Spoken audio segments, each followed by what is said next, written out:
नमस्कार दोस्तों, मैं सी एस चौधरी स्वागत करता हूं आपका अपने YouTube चैनल संस्कृत सानिध्यम पर। मित्रों, आज की क्लास में एक विशेष टॉपिक लेकर के मैं आपके बीच आया हूं और आज का हमारा टॉपिक रहेगा छंद में मात्रा ज्ञान। अर्थात छंद पहचानने के लिए जो हमें मात्राएं लगानी होती हैं वो कैसे लगाई जाएं, क्योंकि एक मात्रा अगर गलत हो गई तो आपका छंद पहचानना मुश्किल हो जाता है। तो इसी चीज को लेकर के, इसी कॉन्सेप्ट को लेकर के आज मैं आपके बीच उपस्थित हूं, जहां मैं आपको सिखाऊंगा चुटकियों में मात्रा लगाना। यानी आप देखिए और तुरंत मात्रा लगाना सीखिए। मैं एक एक वर्ण पर मात्रा लगाना आपको सिखाऊंगा। तो आइए मित्रों, शुरू करते हैं आज की क्लास और टॉपिक है छंद का मात्रा ज्ञान।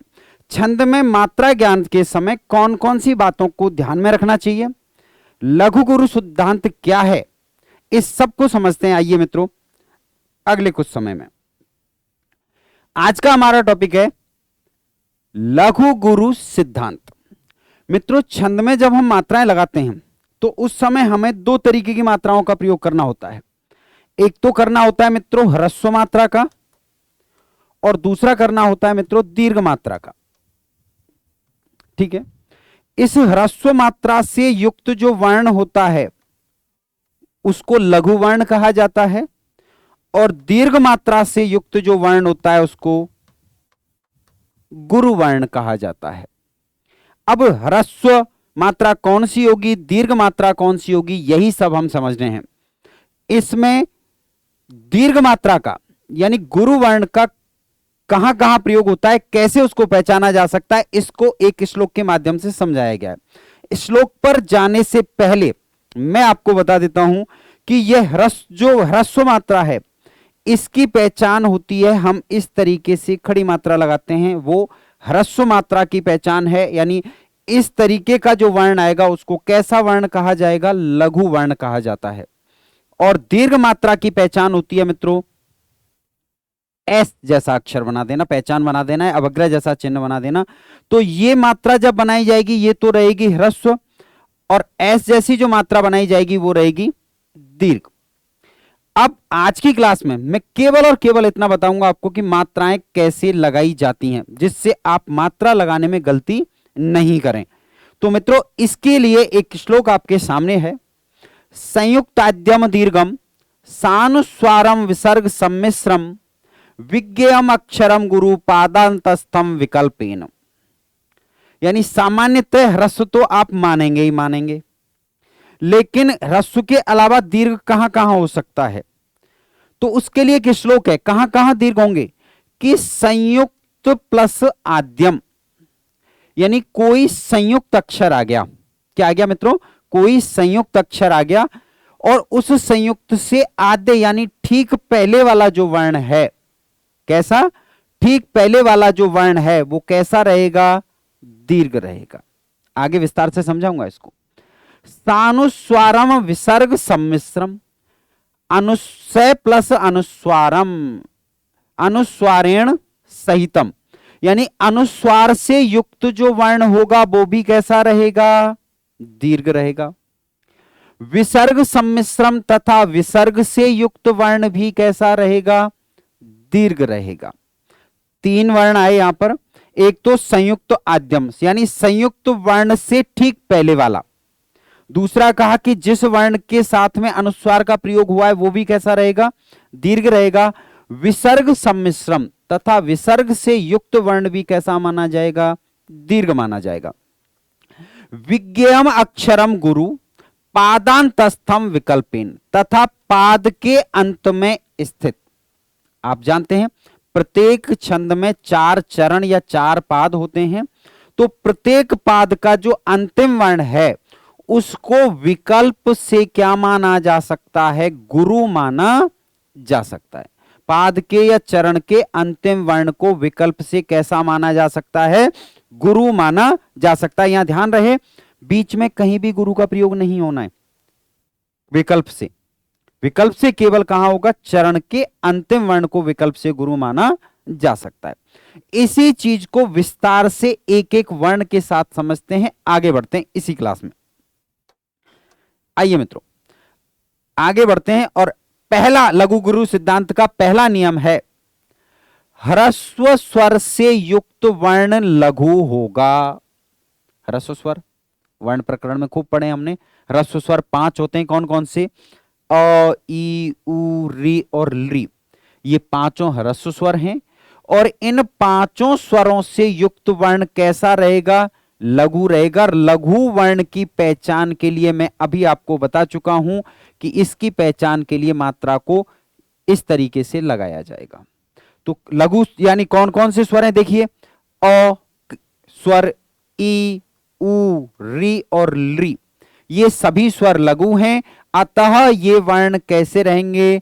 लघु रहेंगे। ये सभी ह्रस्व स्वर हैं और ह्रस्व स्वर होने के कारण ये सभी वर्ण कैसे रहेंगे? लघु रहेंगे। ये तो स्वरों का प्रयोग हुआ, लेकिन सामान्यतः स्वरों का प्रयोग कम और व्यंजनों का ज्यादा होता है। तो मैंने व्यंजन के साथ में आपको एक एक वर्ण को नीचे दिया है, आप इनमें अपनी मात्रा लगा करके प्रयोग कर सकते हैं। देखिए, क ऐसे युक्त है, इसका मतलब कैसा माना जाएगा? लघु माना जाएगा। की ह्रस्व ई से युक्त है, लघु होगी। कु ह्रस्व उ से युक्त है, लघु रहेगा। री ह्रस्व क्री है, ह्रस्व री से युक्त है, ये भी कैसी रहेगी? लघु रहेगी। त लघु, ती लघु, तू लघु, त्री लघु। क्यों लघु हुए? क्योंकि इन सभी वर्णों में ह्रस्व स्वरों का प्रयोग हुआ है। इन सभी वर्णों में किसका प्रयोग हुआ है? ह्रस्व स्वर का प्रयोग हुआ है, इसलिए इन वर्णों को लघु माना जाएगा। कुछ शब्दों के साथ देख लेते हैं। लता, लता में जो ल है उसमें ह्रस्व अ है, इसलिए ये लघु रहेगा। फलम में फ कैसा रहेगा? लघु रहेगा, क्योंकि इसमें ह्रस्व स्वर है।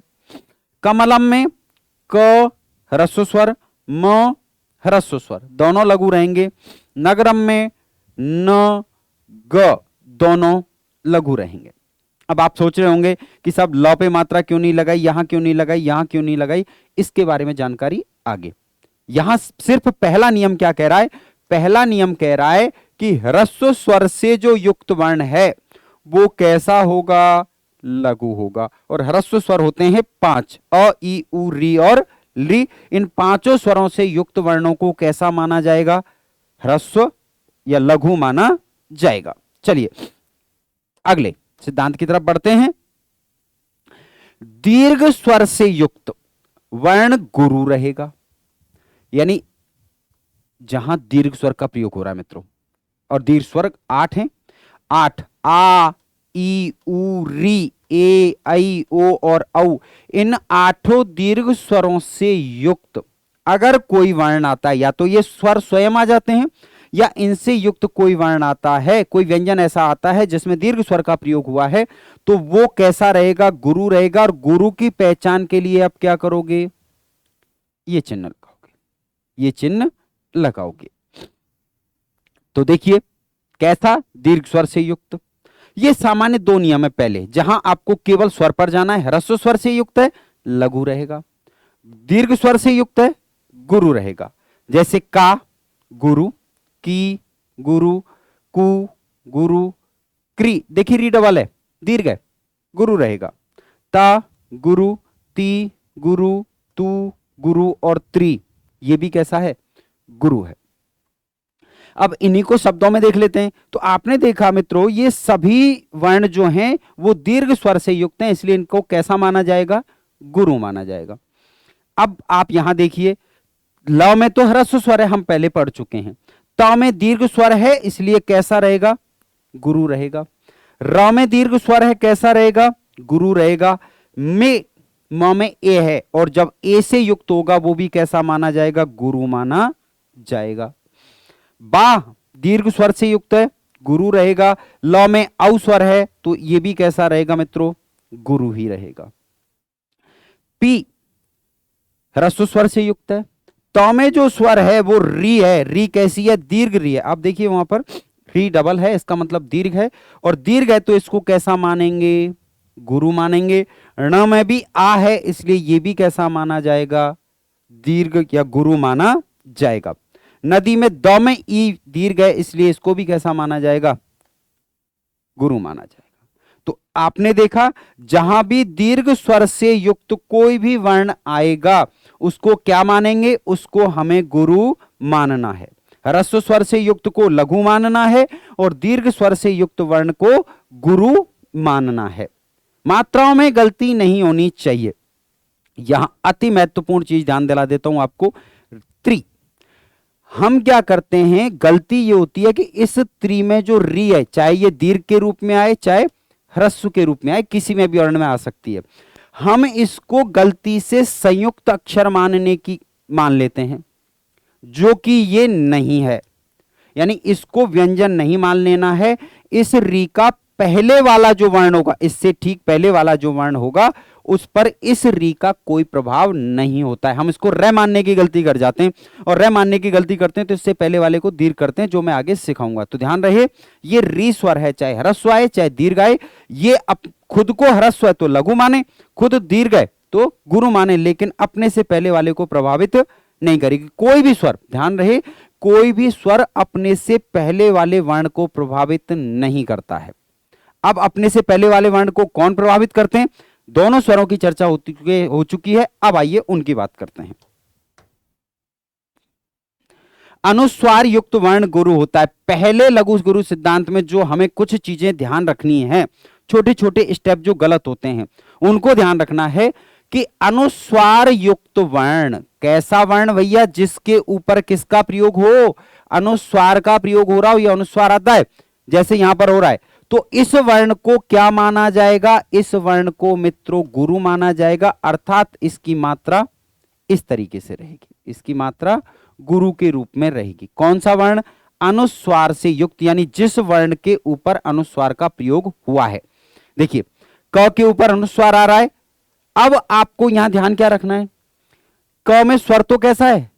ह्रस्व अ है, लेकिन यहां अनुस्वार का प्रयोग हो गया।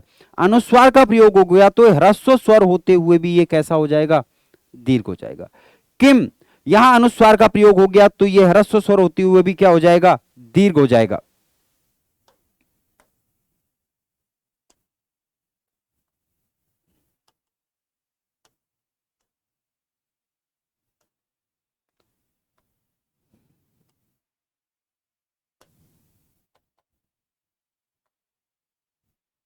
कुम ह्रस्व स्वर है, अनुस्वार का प्रयोग हुआ, दीर्घ हो जाएगा।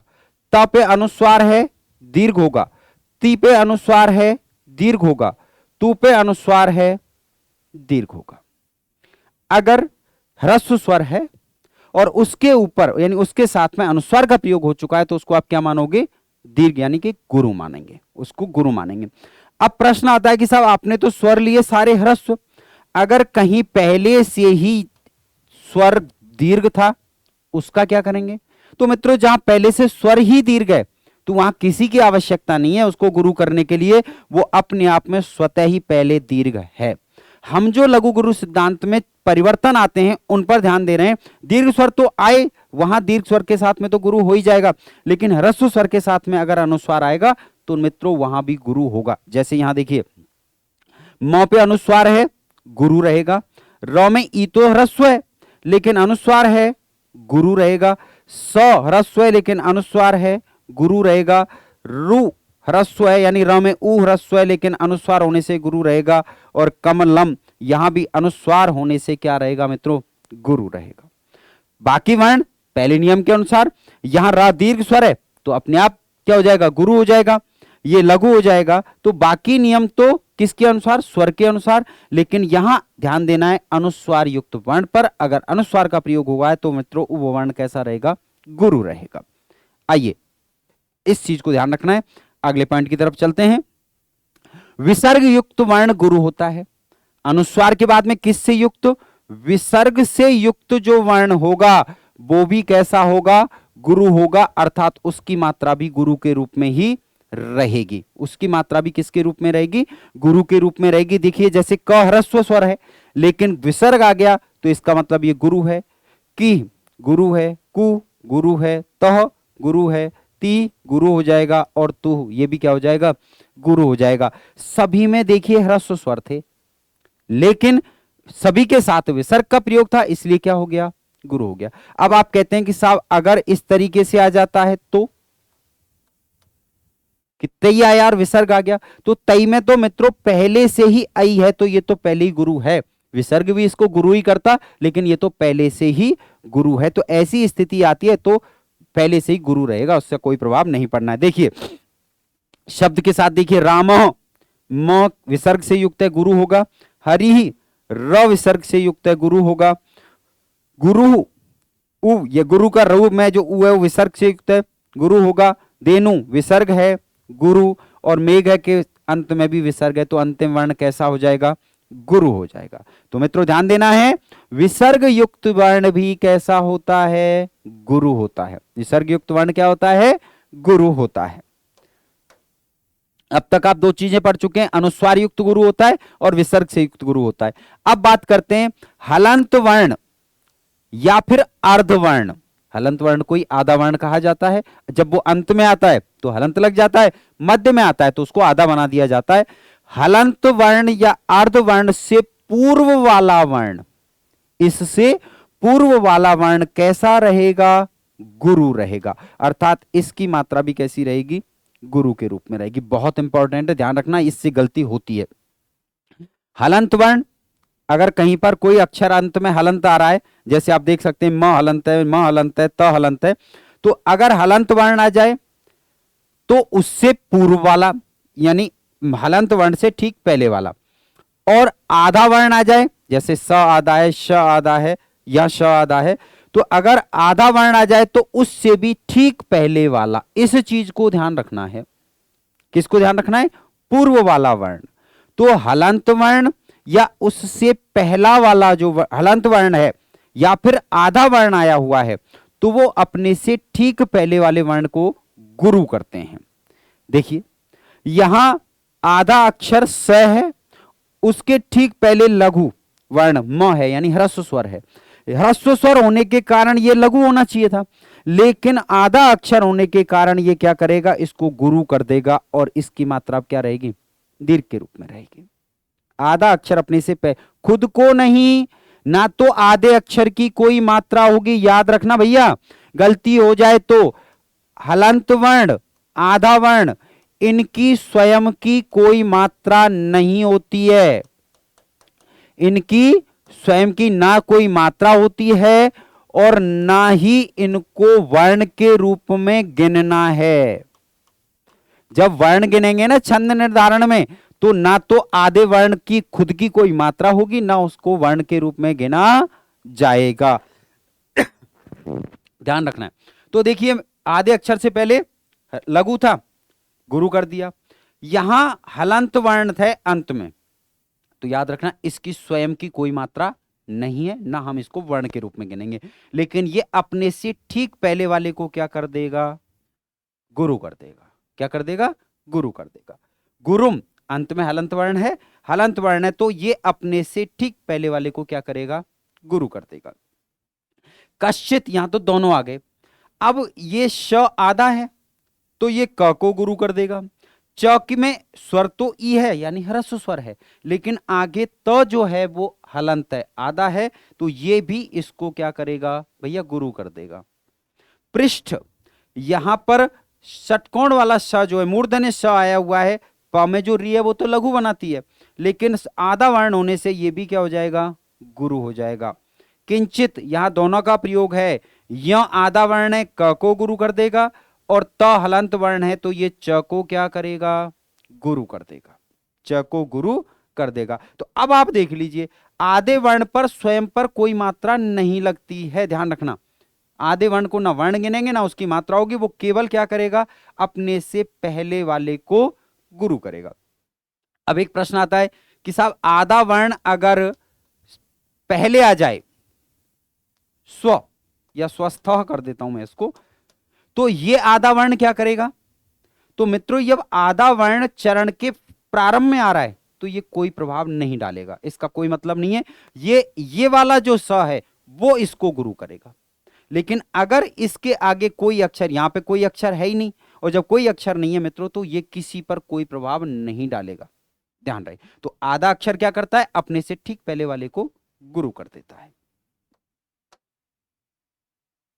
संयुक्त वर्ण से पूर्व वाला वर्ण गुरु होता है। अगला सिद्धांत क्या कहता है? संयुक्त वर्ण से पूर्व वाला वर्ण गुरु होता है। संयुक्त वर्ण से पूर्व वाला वर्ण गुरु होता है। कुछ टेक्निकल प्रॉब्लम है?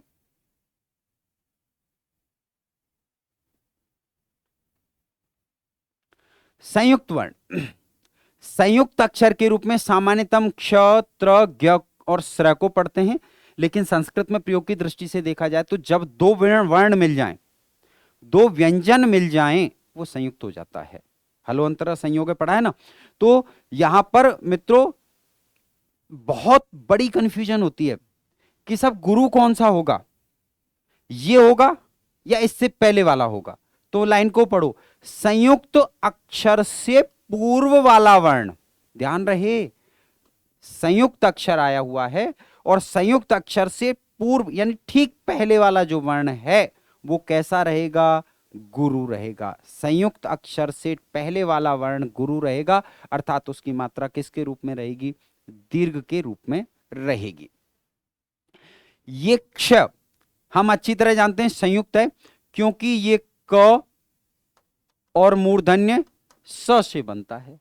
तो संयुक्त है, इसका मतलब ये खुद गुरु नहीं है, ये अपने से ठीक पहले जो वर्ण आएगा उसको गुरु करेगा। त्रय खुद गुरु नहीं होगा, अपने से ठीक पहले वाले को गुरु करेगा। न्य अपने से पहले वाले को गुरु करेगा। श्र अपने से ठीक पहले वाले को गुरु करेगा। द्य अपने से ठीक पहले वाले को गुरु करेगा। द्व अपने से ठीक पहले वाले को गुरु करेगा। ये वर्ण जो हैं वो गुरु होंगे या नहीं होंगे, ये निर्भर करेगा इनकी स्वयं की मात्रा पर या इनके अगले वाले वर्ण पर। लेकिन ये खुद केवल और केवल क्या करेंगे, अगले वाले को गुरु करेंगे, अपने से ठीक पहले वाले को ही गुरु करेंगे। ध्यान रखना, यही गलती होती है। हम क्या करते हैं, पहले वाले को गुरु कर देते हैं और साथ के साथ लगे हाथ इसको भी क्या कर देते हैं, गुरु कर जाते हैं कि भाई ये भी तो संयुक्त है, ये भी गुरु हो जाएगा। नहीं होगा मित्रों, ये गुरु नहीं होगा। एक एक हर तरीके का उदाहरण लेकर के आए हूं, अगर आप शब्दों को देखेंगे तो थोड़ा सा धैर्य के साथ में इसको समझ लेना, निश्चित रूप से क्लियर हो जाएगा। देखें, रक्षक संयुक्त अक्षर क्या है, क्ष। क्ष में स्वर है लघु, तो ये क्ष जो है खुद तो लघु रहेगा क्योंकि यहां तो ह्रस्व अ का प्रयोग है, पर इसके पहले जो र है वो गुरु हो जाएगा। क्यों होगा, क्योंकि क्ष संयुक्त वर्ण है और संयुक्त वर्ण से ठीक पहले वाले जो वर्ण है वो मित्रों गुरु रहेगा। वो कैसा रहेगा, वो गुरु रहेगा। ठीक है।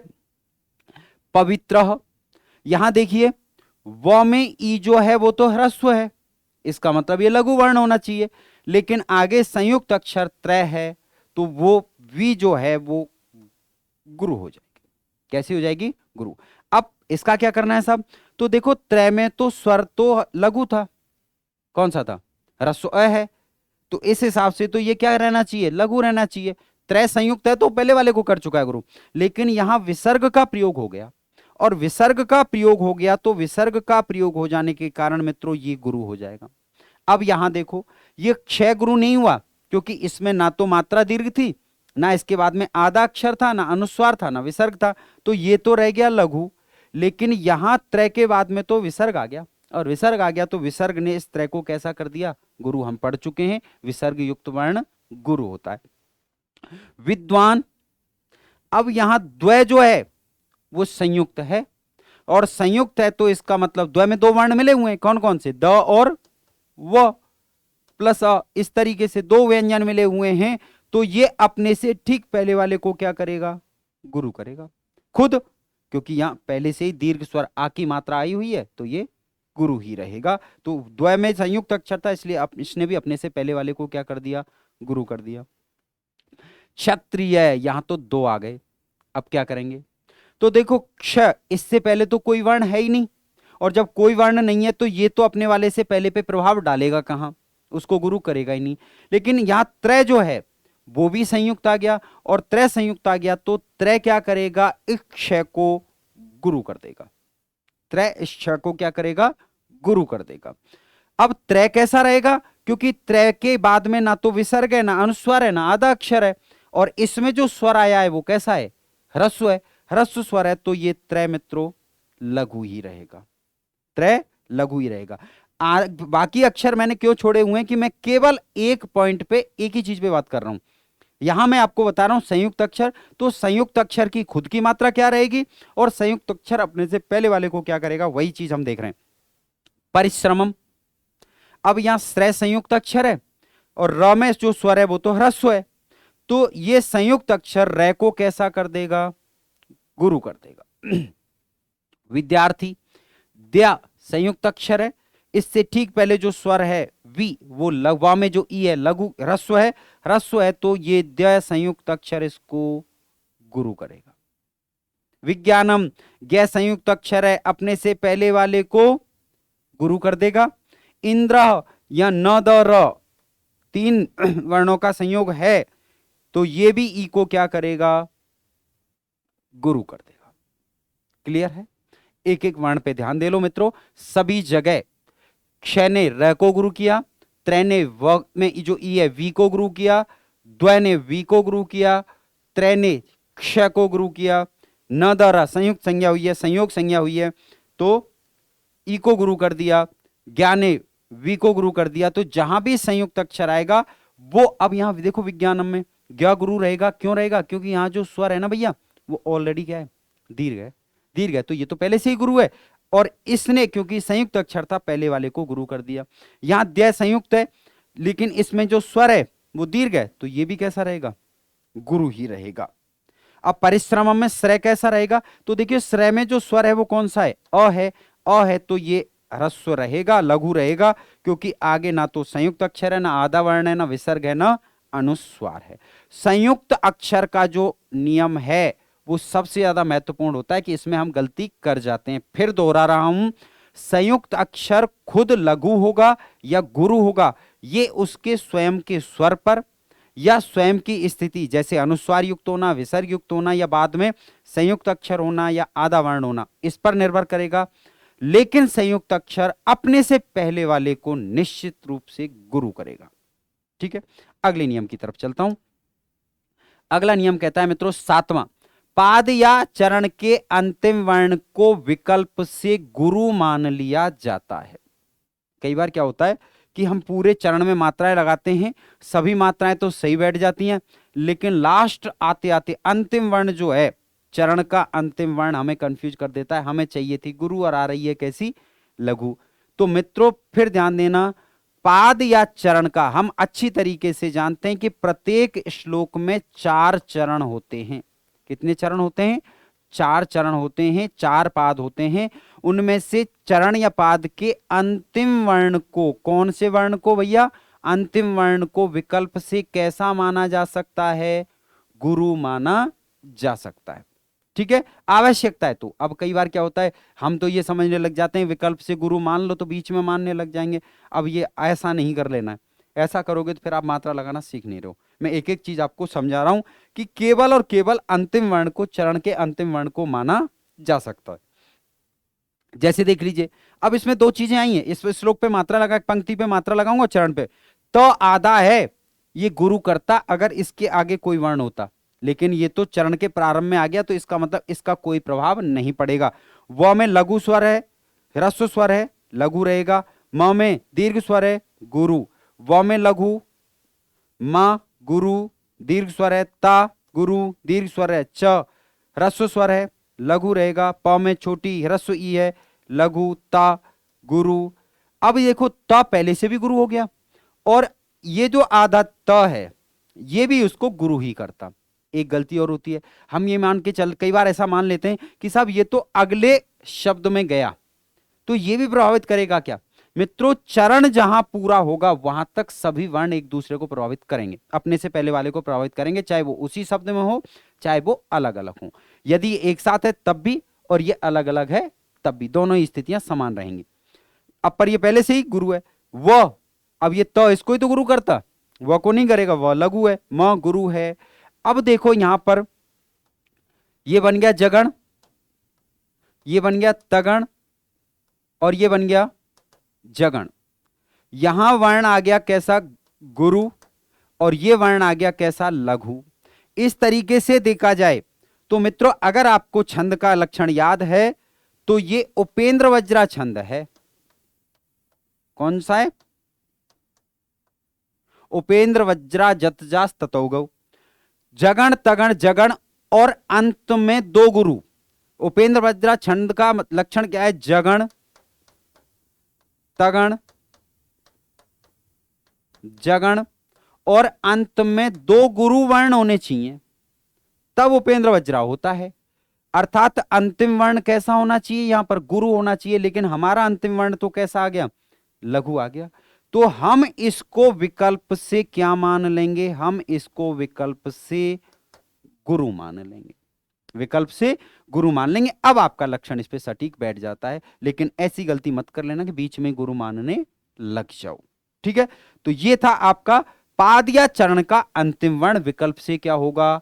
गुरु होगा, विकल्प से गुरु हो सकता है। अगले अंतिम की तरफ चलते हैं। आठवां नियम कहता है अवग्रह का पूर्व वर्ण पर कोई प्रभाव नहीं होता है। मित्रों, अवग्रह ये वर्ण के लिए नहीं है, ये सिर्फ कंफ्यूज करता है, हमें भ्रमित करता है कि भाई इस अवग्रह का क्या रोल रहेगा, अवग्रह का क्या रोल रहेगा। अगर कहीं आ जाता है तो मित्रों अवग्रह का कोई रोल नहीं रहेगा। ये अवग्रह ना तो इसकी स्वयं की कोई मात्रा होगी, ना ये पूर्व वर्ण पर कोई प्रभाव डालेगा, पहली बात। दूसरी बात, अवग्रह से ठीक पहले वाला वर्ण स्वतः ही दीर्घ रहेगा। स्वतः ही कैसा रहेगा? क्योंकि ये अवग्रह का प्रयोग देखिए यहां भी ओ के बाद में हो रहा है, यहां ए के बाद में हो रहा है, संधि प्रकरण में हम पढ़ चुके हैं पूर्व रूप संधि में, यहां भी ए के बाद में हो रहा है, तो ये स्वतः ही गुरु रहेंगे। इस अवग्रह को फिर ध्यान देना, इस अवग्रह का पूर्व वर्ण पर कोई प्रभाव नहीं पड़ता है, और साथ ही साथ इस अवग्रह को जब हम वर्ण गिनेंगे तो मित्रों वर्ण भी नहीं गिना जाता, अवग्रह को वर्ण के रूप में भी नहीं गिना जाता है, और ना इसकी स्वयं की कोई मात्रा भी नहीं होती है। इसकी ना कोई मात्रा लगाएंगे और ना इसको वर्ण के रूप में गिनेंगे। स्पष्ट है? तो ये थे मित्रों लघु गुरु सिद्धांत से संबंधित 8 नियम जो अपने आप में बहुत ही महत्वपूर्ण हैं।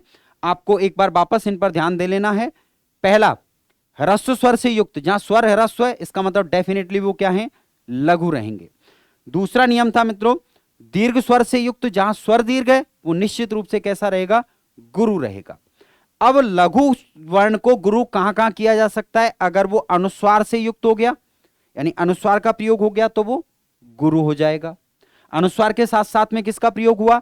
विसर्ग का प्रयोग हो गया तो वो भी कैसा हो जाएगा?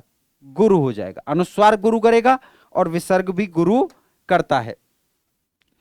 हलंत वर्ण, यानी ये हलंत तक आधा अक्षर आ जाए या अंत में हलंत वर्ण आ जाए, दोनों ही स्थितियां अपने से ठीक पहले वाले को क्या करेंगी? गुरु कर देती हैं। छठवां, संयुक्त अक्षर, इनसे ठीक पहले वाला, खुद नहीं मित्रों, इनसे ठीक पहले वाले वर्ण कैसे रहेंगे? गुरु रहेंगे निश्चित रूप से। अगर वहां स्वर दीर्घ है तो वो स्वाभाविक रूप से गुरु हैं। अगर ह्रस्व स्वर है तो फिर ये संयुक्त अक्षर उसको क्या करेंगे? अपने से पहले वाले को गुरु कर देते हैं। और पाद या चरण के अंतिम वर्ण को विकल्प से क्या मान लिया जाता है? गुरु मान लिया जाता है। ध्यान रखना, अंतिम वर्ण की बात कर रहा हूं, बीच में कहीं भी गुरु विकल्प से नहीं मान लेना है। 8वां अंतिम नियम था कि अवग्रह ये किसी भी तरीके का कोई प्रभाव नहीं डालता है। यहां छोटी सी बात बता देता हूं मित्रों कि जब इसको हम दो रूपों में देखेंगे, मात्रा के रूप में और वर्ण के रूप में। मात्रा के रूप में हम कह सकते हैं ह्रस्व, और वर्ण के और दीर्घ, वर्ण के रूप में कह सकते हैं लघु और गुरु। ह्रस्व के लिए आई जैसी मात्रा लगेगी, दीर्घ के लिए एस जैसी, लघु के लिए लघु वर्ण आई के रूप में और गुरु वर्ण एस के रूप में। किसके रूप में रहेगा? एस के रूप में। ये देखिए, तो यहां जब हम मात्रा गिनेंगे तो इस ह्रस्व मात्रा को 1 गिना जाएगा और दीर्घ मात्रा को 2 गिना जाएगा। लेकिन जब वर्ण गिनेंगे तो लघु वर्ण को 1 गिना जाएगा और गुरु वर्ण को भी 1 ही गिना जाएगा। मात्रा गिनने वाली स्थिति केवल आर्या छंद में होती है, बाकी सभी जगह आपको वर्णों को गिनना होता है। तो वर्णों के आधार पर छंद को कैसे पहचाना जा सकता है, इसके लिए अगली क्लास देखना मत भूलना, जहां मैं आपको सिखाऊंगा देखते ही छंद पहचानना, यानी छंद की शानदार ट्रिक, जहां आपको पूरे लक्षण पर या पूरे उदाहरण पर मात्राएं लगाने की आवश्यकता नहीं होगी, एक ट्रिक से पहचानना मेरे साथ छंद को। तो मित्रों, पहले मात्राओं का अभ्यास करिए। अगली क्लास में संस्कृत सानिध्यम पर आपसे पुनः मुलाकात होगी, जहां टॉपिक रहेगा छंद पहचान।